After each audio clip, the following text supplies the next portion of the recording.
अस्सलाम वालेकुम नाज़रीन, ग्रीन वर्ल्ड में खुशामदीद। नाज़रीन, हर मौसम की अपनी अलहदा सब्ज़ियाँ होती हैं कि जिन्हें उन मौसम के एतबार से काश्त किया जाता है। हम भी आज अपने बागीचे में मौसम सरमा के लिहाज से नए बीज लगाने जा रहे हैं और इन नए बीजों में सलाद पत्ता, टमाटर, साग, मटर और सफ़ेद बैंगन के बीज ये शामिल हैं। जबकि इसके अलावा जो फूलों के बीज हैं उनमें टच मी नॉट यानी छुई मुई के बीज शामिल हैं। तो आइए इन सब बीजों को लगाना शुरू करते हैं।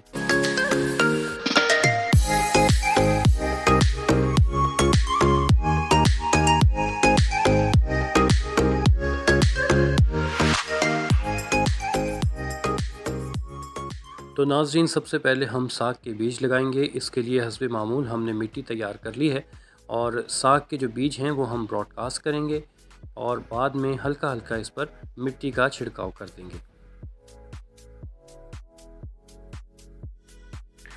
और अब नाज़रीन, साग के बाद बारी है टच मी नॉट यानी छुई मुई के बीज लगाने की।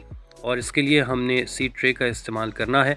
इसमें हमने ऐसा किया है कि जो पहली रो है सीड ट्रे की उसमें एक एक करके इसके बीज लगा दिए हैं और ऊपर हमने जो वर्मी कंपोस्ट और लीफ कंपोस्ट जो मिक्स्ड है वो हमने इस पे फैला दी है, या यूँ कह लें कि हमने इन बीजों को वर्मी और लीफ कंपोस्ट से ढक दिया है।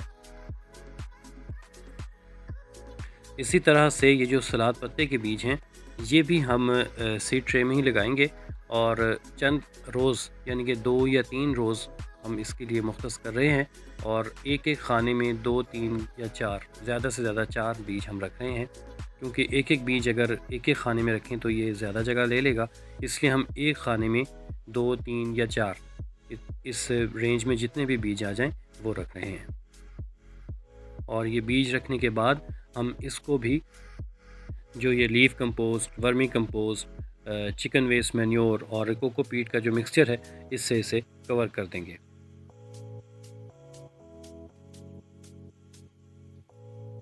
और अब बारी है सफ़ेद बैंगन के बीज लगाने की। इन्हें भी हम इस सीड ट्रे में ही लगाएंगे, बजाय इसके कि हम इन्हें ब्रॉडकास्ट करें। हम इन्हें सीड ट्रे में एक एक करके बीज ही लगा रहे हैं, क्योंकि जैसे मैंने पहले भी बताया कि हमने जो खाने हैं वो डिवाइड कर दिए थे इसके।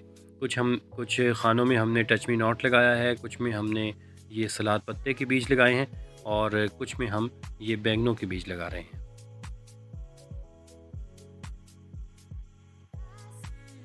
और अब जबकि सीड ट्रे में कुछ खाने बच गए हैं तो हम उनमें एक एक खाने में एक एक मटर का बीज लगा रहे हैं, मगर इसके साथ साथ हम एक बड़े गमले में या टोकरी में भी ये लगाएंगे इनके बीज। और मटर के बीज लगाते हुए भी हम जिस तरह हमने ये सीड ट्रे में किया कि हमने दाना रखकर उसका बीज रखकर जो है उसे कवर किया है खाद से। उसमें वर्मी कंपोस्ट भी थी, उसमें लीफ कंपोस्ट भी और उसमें कोकोपीट भी है और चिकन वेस्ट मैन्योर भी है। इसी तरह से हम इसमें भी बीजों को कवर कर देंगे ताकि मिट्टी एक तो अच्छी भी रहे और बीजों पर ज़्यादा वज़न भी ना पड़े।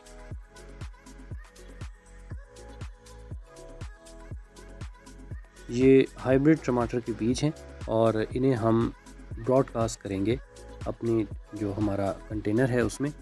और जिस तरह से हमने अभी साग के बीज ब्रॉडकास्ट किए थे और इस तरह से हमने इन्हें मिट्टी में फैला दी है। मिट्टी आपको पता है कि हम किस तरह से बनाते हैं, मैं पिछली वीडियोस में हमने बड़ी तफसील से आपको बताया हुआ है। और हल्का हल्का इस पर हम मिट्टी का छिड़काव कर देंगे ताकि बीजों पर वज़न बिल्कुल भी मत पड़े और इन्हें पौधा बनने में कोई दिक्कत परेशानी ना आए। लीजिए नाज़रीन, अब सारे बीज जो हैं वो लगा दिए गए हैं और अब वक्त है कि इन्हें हल्का हल्का हम पानी दें, क्योंकि बीजों पर कभी भी डब्बे से या किसी ऐसी चीज़ से पानी नहीं दिया जाता कि जिससे बीजों के हिलने का डर हो। लिहाजा इसमें हम शावर का इस्तेमाल कर सकते हैं या ये बोतल कि जिसमें छोटे छोटे सुराख किए हुए हैं ताकि इसमें पानी ज़्यादा प्रेशर से ना आए। और सीड ट्रे में पानी देने के बाद अब हम जो हमारे कंटेनर्स हैं, टोकरियों में हमने जो साग और टमाटर के बीज लगाए हैं उन्हें इसी तरह से बोतल के ज़रिए यानी जो एक शावर एक किस्म का बन जाता है इसके ज़रिए से हम पानी देंगे। इससे एक तो फ़ायदा ये होता है कि पानी मतवाज़न मकदार में जाता है और बीज भी अपनी जगहों से नहीं हिलते। उम्मीद करता हूँ नाज़रीन आज की वीडियो आपके लिए इन्फॉर्मेटिव साबित हुई होगी। इसी तरह से हमारे चैनल को लाइक कीजिए और अगर अभी तक आपने हमारा चैनल सब्सक्राइब नहीं किया तो प्लीज़ इसे सब्सक्राइब भी करें और अगले व्लॉग तक इजाज़त दीजिए। अल्लाह निगहबान।